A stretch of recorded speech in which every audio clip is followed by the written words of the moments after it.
So let me introduce our first speaker, Athanasios Vamvakidis, who is the Managing Director and Global Head of G10 Foreign Exchange Strategy at the Bank of America. Welcome. Thank you. I can start with some brief remarks and we can go into more detail later. I think the first point to make is that this crisis is not a banking crisis. So from this point of view, the banks is not the weak link today. And if anything, the banks actually are part of the solution, and many of the policy measures that have been introduced, they intend to support credit, to support through the banking sector, the real economy. Moreover, the banks started this health crisis, this global crisis, in a very strong position.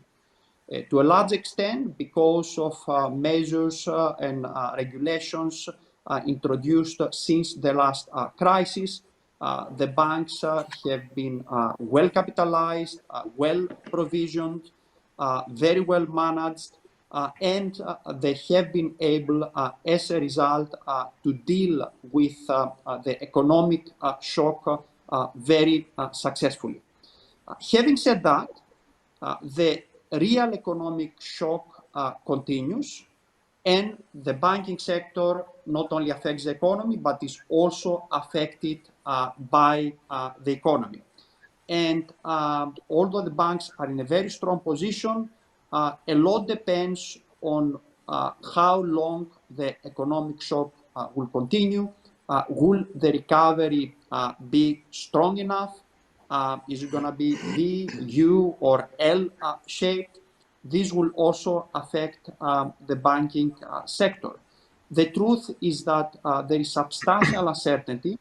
Even if we are dealing with a temporary shock, and let's suppose a vaccine is around the corner, which is a positive scenario, we still don't know what is the permanent damage that has been done so far.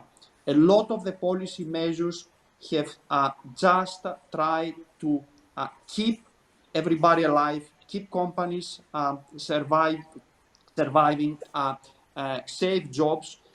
We don't know actually how much of this will be sustained, how many companies will be viable after the policy support ends, even in a positive scenario. Even worse is if we are dealing with a more permanent shock, if we have to live to learn to live with coronavirus for some time, then it is reasonable to expect that policy will have to adjust rather than trying to save jobs and companies, to try to see what is viable and what is not. Many sectors we have to shrink, many companies might not be viable, and as a result, this will affect the banking industry. The banking industry actually has increased provisions substantially during this crisis exactly to address this shock and this uncertainty. But again, it is a big unknown. Moreover, if we focus on the long term, the truth is that, that to a large extent, policies before this crisis, after the previous global crisis, and now, up to an extent, they are trying to support the economy through financial repression. Low interest rates, zero or even negative in many cases, are keeping bank profitability. And the market consensus is that we're going to have low interest rates forever.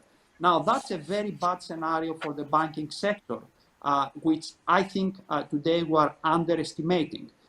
Moreover, although the strengthening of regulation and supervision following the last crisis has been responsible to a large extent for the strength of in this crisis, the truth is that many times this has not been coordinated with monetary policy. So the right hand didn't know what the left hand was doing.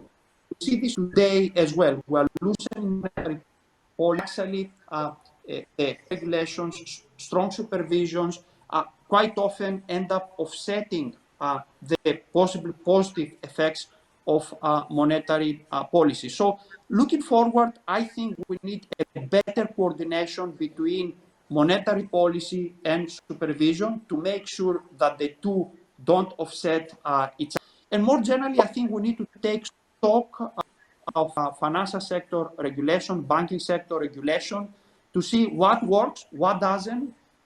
In some areas, we may need less. In some areas, we may need more.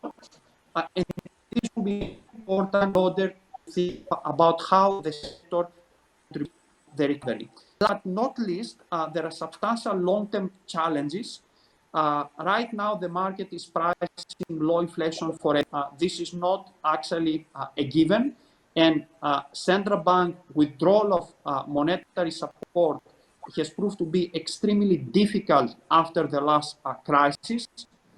Although some inflation will be good news because it can economists address the huge debts that have accumulated, the truth is that when we start thinking about the long term, high inflation will be bad news given the over-reliance of the financial sector on and markets on very low interest rates.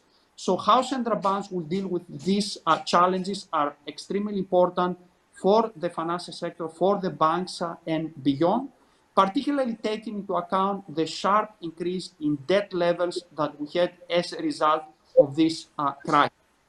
So let me end here, and I'm happy to elaborate during our discussion. Thank you very much, Mr. Vamvakidis. That's raised a lot of issues already to start the discussion.